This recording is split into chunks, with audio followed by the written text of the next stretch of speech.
Fancy spending your time amongst brilliant artwork? Well, we've come to Geelong Gallery near Melbourne to find out what a volunteer can contribute to and get out of doing just that.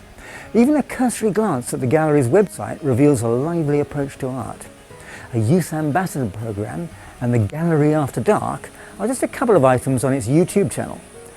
The works in the exhibition, titled Turmoil and Tranquility, look eclectic, interesting and importantly rewarding to look at. The generous amount of wall space around Stephen Brand's abstract paintings reveals how seriously the gallery takes contemporary art. It seems the community of Geelong have long been proud of its cultural icon. Let's find out more and how volunteers can get involved. I get a lot of satisfaction out of it. There's a lot of interaction with the public. Yes, we get some great visitors here, local and international. Yes, and just people from Melbourne as well. So I did some training to become a guide, and I've had about a year as a fully fledged guide. I love to engage with people when they come in. I feel that's part of introducing them to the gallery and also introducing them to Geelong. The gallery was established as a sign of the prosperity of the city, Yes. as a sign of cultural and social progress, and also to bring together some of the great works of art that had been made in this locality by artists from as early as 1835 onwards. Right. The first acquisition wasn't made until 1900. That was a painting by Frederick McCubbin called A Bush Burial. It's now a picture of great national significance. There's around 6,000 collection items, and primarily we collect Australian painting.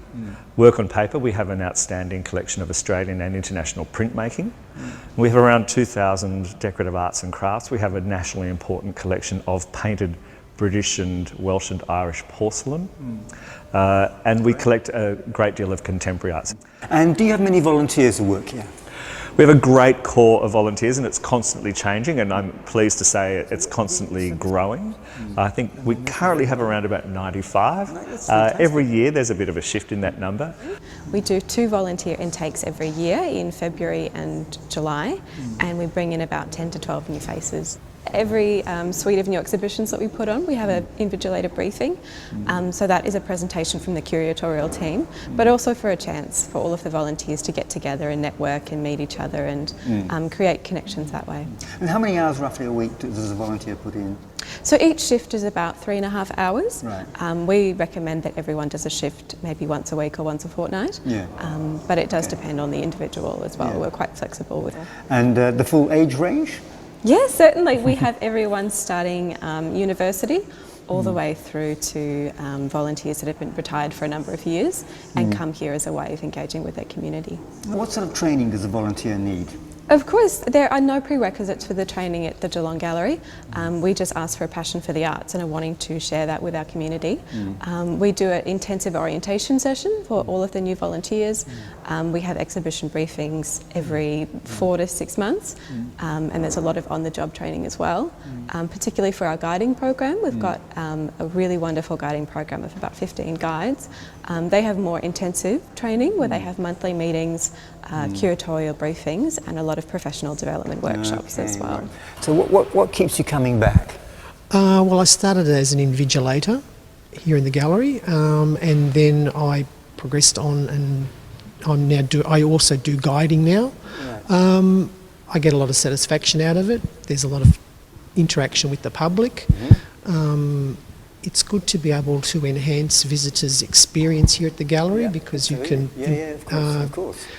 You've got a bit of knowledge about the paintings and the artists. Yeah. So, for example, if I was to ask you, who's that naked woman there? The lady in the middle? Yes. That's Aphrodite, Greek goddess. Okay, good. Okay, just testing. Good. So do you have a fine arts background yourself? No, not at all. No, not at all. But you must have some sort of interest in art. Oh, that's the prime thing, is to have an interest in art, but you don't need to have a background in fine arts or any art at all, really. You just need to be enthusiastic. You just have to be enthusiastic and have an interest in it. Good. The way that this has been put together, it's as much about the space as it is about the artwork. Yes, that's right. And I think it works really well as a result of that. Okay, good. And just, can you tell me something, you repeat what you just said earlier about the departure from this guy's other work? Well, Stephen's normal work is a great deal bigger than this. It's very architectural, very structured, straight lines, very geometric, whereas this is the polar opposite. Exactly. And also this is two colours, white and black, whereas his other work is lots of different sorts of colours and a great deal bigger than this. So from that point of view, it's very interesting because of the contrast between the styles, really. I've always enjoyed artwork. I'm not an artist myself, but when I had the time to do that, when I retired, it was natural to look for something that I was interested in, and working for the gallery was one of them.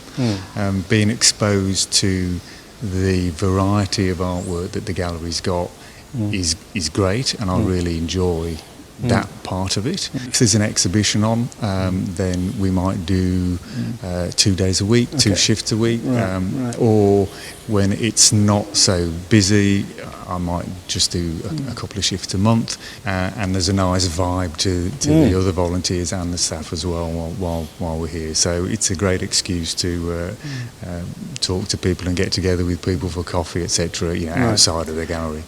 But the latest initiative, which is Orby for small children, is absolutely great. He's a little avatar, effectively, which has been designed to engage children using an iPad, and it's absolutely fantastic.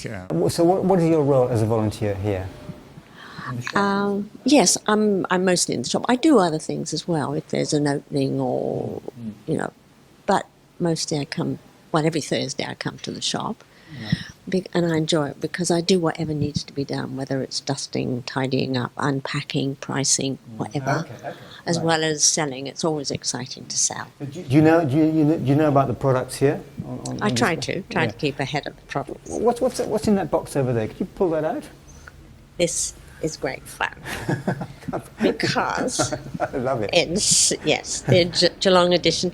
And it makes a great souvenir if you've come to visit the area. But also, people love it because they own the different, they own the locations. And look, here we are in the middle of it, which is great. Fantastic. But people say, oh my goodness, but they've got the lowest price or one of the lowest prices on the gallery. But that's because it's for everybody. Right, excellent. What is it about being a guide in art that draws you to this place? I personally enjoy art. I enjoy the very many ways that you can express yourself artistically.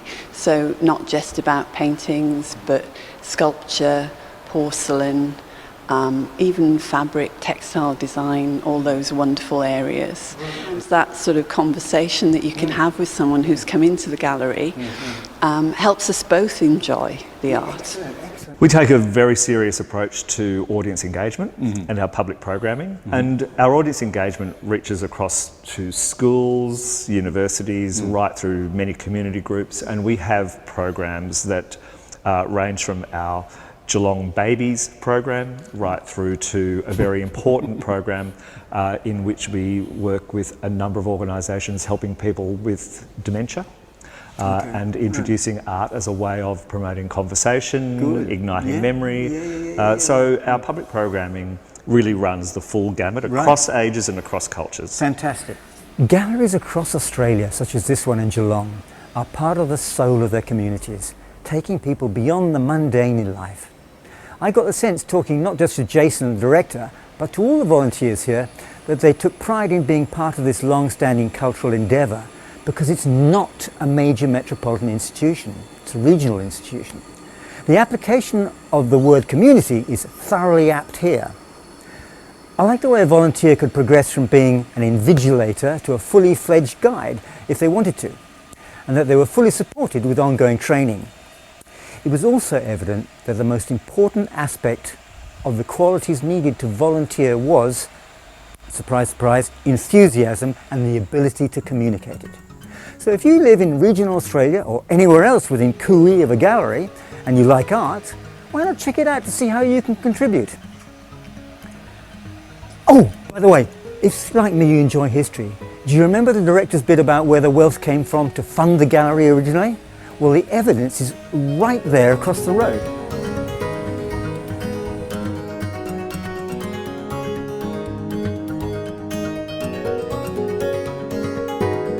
Mm-hmm.